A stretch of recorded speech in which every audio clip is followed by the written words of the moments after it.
Assalamualaikum warahmatullahi wabarakatuh. Halo teman-teman semuanya. Perkenalkan, nama saya Khairunisa Harani Harahap. Saya dari jurusan Komunikasi dan Penyiaran Islam, Fakultas Dakwah dan Komunikasi, Universitas Islam Negeri Sumatera Utara Medan, Stambuk 2021. Nah, kali ini saya akan mempresentasikan ujian akhir semester dari mata kuliah Hadis Tematik, yang mana ditampu dan dibimbing langsung oleh Bapak Haji Muhammad Iqbal Abdul Muin LCMA. Untuk mempersingkat waktu, langsung saja kita masuk ke materi yang pertama, yaitu pengertian hadis. Nah, secara pengertian, hadis dibagi menjadi dua, yaitu secara bahasa maupun secara istilah. Nah, jadi hadis secara bahasa adalah segala perkataan, perbuatan, ataupun ketetapan yang dimiliki oleh Rasul. Sedangkan secara istilah, hadis adalah segala sesuatu yang berasal dari Nabi Shallallahu Alaihi Wasallam, baik sifat fisik dan moral sebelum beliau menjadi nabi maupun sesudahnya. Selanjutnya, ada materi yang kedua, yaitu metode memahami hadis. Metode memahami hadis ini ada banyak sekali, tapi saya akan merangkum menjadi dua saja, yaitu metode maudu'i dan metode tahlil. Jadi, metode maudu'i ini adalah menghimpun hadis-hadis sahih yang topik pembahasannya sama. Sedangkan metode tahlil ini adalah memaparkan segala aspek yang terdapat dalam suatu hadis sesuai dengan pensyar. Pensyar ini adalah kosakata, konotasi kalimat, latar belakang turunnya, dan kaitan-kaitannya dengan hadis lain. Nah, beberapa cara pengkajian yang terdapat dalam metode maudu'i. Yang pertama adalah menentukan tema atau judul yang akan kita cari. Yang kedua, kita harus mengumpulkan hadis-hadis tersebut. Yang ketiga, kita baru bisa melakukan pencerahannya sesuai dengan tema tersebut. Nah, yang terakhir, kita bisa memilih salah satu atau seluruh dari aspek ontologis, epistemologi, ataupun aksiologi yang terkait dari tema tersebut. Nah, sedangkan ciri-ciri dari metode tahlil ini ada 4. Yang pertama itu ada pahami asbabul wurud hadis tersebut kata per kata. Yang kedua, kita harus menguraikan pemahaman yang pernah dikatakan para sahabat maupun para tabi'in terdahulu dari berbagai disiplin ilmu. Yang ketiga, kita harus bisa menjelaskan hubungan hadis yang satu dengan hadis lainnya. Yang keempat, kita harus menimbulkan berbagai corak yang terkenal dari berbagai bidang pemikiran Islam. Nah, adapun beberapa contoh hadis dari kehidupan sehari-hari. Nah, yang pertama itu adalah hadis tentang dakwah itsdad, yang mana bunyinya Bismillahirrahmanirrahim. Hadisna Masdad, hadisna Mu'tamar, an Hamid, an Anas radhiyallahu anhu qala Rasulullah sallallahu alaihi wasallam, qalu ya Rasulullah, hadza nasri mazluma fa kaifa nasri zalim, qala takhadhu fawqa yadih. Yang artinya, berkata Musaddad, telah berkata Mu'tamar dari Hamid dari Anas radhiyallahu anhu, berkata Rasulullah sallallahu alaihi wasallam, bantulah saudaramu baik yang zalim maupun yang terzolimi. Mereka bertanya, ya Rasulullah, benar kita menolong orang yang terzalimi, tapi bagaimana kita menolong orang yang zalim?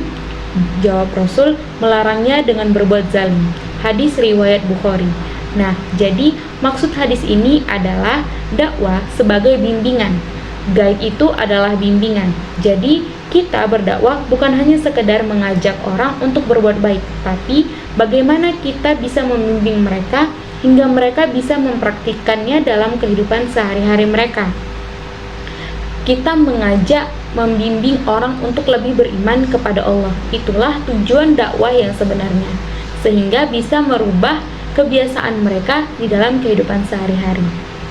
Yang kedua, hadis tentang kewajiban mengucapkan salam, yang mana Bismillahirrahmanirrahim. Anna Abu Hurairah radhiyallahu anhu qala sami'tu Rasulullah sallallahu alaihi wasallam yaqulu haqqul muslim 'alal muslim khamsun raddus salam wa iyadatul maridi wa taba'ul janaiz wa ijabatud da'wah wa tashmitul atis. Yang artinya, Hak muslim atas muslim yang lainnya ada 5.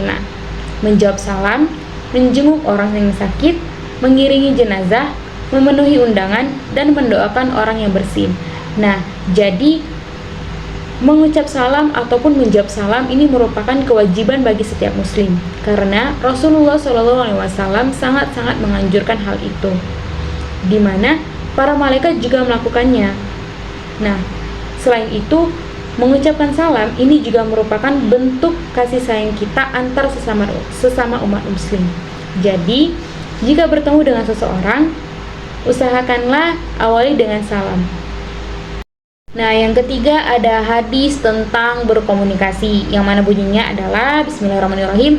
Haddatsani Ibrahim ibnu Hamzah, haddatsani ibnu Abi Hazim, an Yazid, an Muhammad ibnu Ibrahim, an Isa bin Talha ibnu Ubaidillah at-Tamimi, an Abi Hurairah sami'a Rasulullah sallallahu alaihi wasallam yaqulu innal abda la yatakallamu bil kalimati ma yatabayyanu fiha yazillu biha finnar ab'ada mimma bainal masyriq, yang artinya telah menceritakan kepadaku Ibrahim bin Hamzah, telah menceritakan kepadaku Ibnu Abu Hazim dari Yazid dari Muhammad bin Ibrahim dari Isa bin Talha bin Ubaidillah at-Taimi dari Abu Hurairah, dia mendengar Rasulullah SAW bersabda, sesungguhnya seorang hamba mengucapkan kalimat tanpa diteliti yang karenanya ia terlempar ke neraka sejauh antara jarak ke timur.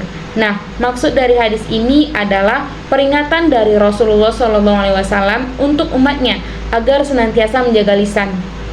Karena menjaga ucapan ini adalah perkataan yang dianggap sangat penting karena bisa menjadi penentu akhir perjalanan hidup manusia di surga maupun di neraka. Jadi sebaiknya kita harus menjaga ucapan kita untuk tidak melontarkan perkataan baik yang tidak baik secara syar'i maupun yang tidak dibutuhkan oleh orang yang diajak bicara. Nah, yang selanjutnya ada hadis tentang ekonomi, yang mana bunyinya adalah Bismillahirrahmanirrahim. An Rifa'ah ibnu Rafi radhiyallahu anhu anan Nabi sallallahu alaihi wasallam sulli ayyul kasbi atyabu qala amar wijal biyadi wa kullu bai'i mabrurah rawahul Bazar wa sahih Hakim. Nah, yang artinya itu dari Rifa'ah bin Rafi radhiyallahu anhu bahwasanya Nabi SAW ditanya, pencaharian apakah yang paling baik? Beliau menjawab, ialah yang bekerja dengan tangannya sendiri dan tiap-tiap jual beli yang baik. Hadis riwayat Bazar dan dinilai sahih oleh Hakim. Nah, jadi maksud hadis ini adalah Allah menghalalkan transaksi jual beli dan mengharamkan adanya kelebihan-kelebihan dalam pembayaran. Kehalalan itu akan membuat profesi berdagang adalah pekerjaan yang paling baik. Namun sebaiknya apabila kita melakukan transaksi yang haram, misalnya riba, penipuan, pemalsuan, atau lain sebagainya, hal ini termasuk ke dalam kategori memakan harta manusia secara batil. Nah, kemudian ada hadis tentang politik, yang mana bunyinya adalah Bismillahirrahmanirrahim. An Furad al-Qazaz qala sami'tu Aba Hazim qala qa'atu Aba Hurairah 5 sinin wa sami'tahu yuhadditsu 'anin Nabi sallallahu alaihi wasallam qala kana banu Israil tasusuhum al-anbiya kullama halaka nabi khalaqahu nabi wa innahu la nabiyyu ba'di wa sayakunu khulafa'u fayakthurun qalu fama ta'murun qala fu bi bai'atil awwali fal ula a'tuhum haqqahum fa innallaha sa'iluhum ammas tar'ahum. Nah, yang artinya dari Furad al-Qazaz mengatakan, aku telah mendengar Abu Hazim mengatakan, aku telah duduk ataupun belajar selama 5 tahun bersama dengan Abu Hurairah dan aku mendengarnya bercerita tentang Nabi. Nabi bersabda, adalah kaum Bani Israel dipimpin atau diperintah oleh seorang Nabi. Setiap kali Nabi itu meninggal, maka digantikan lagi dengan Nabi yang lain. Dan tidak ada lagi Nabi setelah aku ataupun Muhammad, dan akan ada pemerintah ataupun khalifah yang jumlahnya banyak. Mereka mengatakan, apa yang engkau perintahkan kepada kami. Nabi mengatakan, penuhilah dan baitlah yang pertama dan selanjutnya. Penuhilah dan baiatlah yang pertama dan selanjutnya, dan berikanlah hak mereka, karena sesungguhnya Allah akan menanyai mereka di hari kemudian tentang kepemimpinan mereka. Jadi hadis ini menjelaskan tentang seorang pemimpin yang akan dimintai pertanggungjawaban oleh Allah Subhanahu wa taala. Maka dari itu, seorang pemimpin hendaklah dia juga menghubungkan antara politik dengan agama, agar kelak ketika dimintai pertanggungjawaban, mereka bisa mempertanggungjawabkannya. Jadi antara politik dan agama juga tidak bisa dipisahkan, karena sejak zaman dari Rasulullah juga politik dan agama juga sudah ada dan sudah diterapkan. Yang terakhir adalah hadis tentang ciri-ciri orang munafik, yang mana bunyinya bismillahirrahmanirrahim. Haddatsani Muhammad ibnu Salam, haddatsani Ismail ibnu Ja'far, an ibnu Suhail, Nafi' ibnu Malik ibnu Umar, an Abi Hurairah, an Rasulullah sallallahu alaihi wasallam qala, ayatul munafiqi thalatha, idza hadatsa kadzaba, wa idza wa'ada akhlafa, wa idza utmina khana.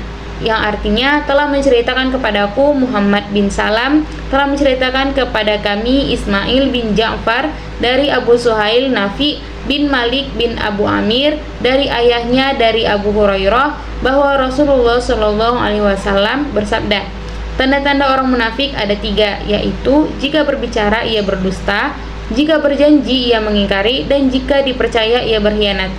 Ini merupakan hadis riwayat Bukhari dari nomor 5630.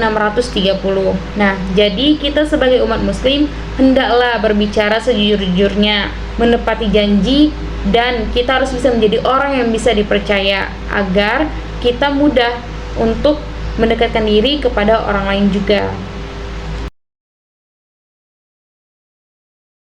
Mungkin ini saja yang dapat saya sampaikan. Mohon maaf atas segala salah. Kepada Allah saya mohon ampun. Billahi taufik wal hidayah. Wassalamualaikum warahmatullahi wabarakatuh. Semoga bermanfaat dan terima kasih sudah menonton hingga akhir. Sampai jumpa lagi.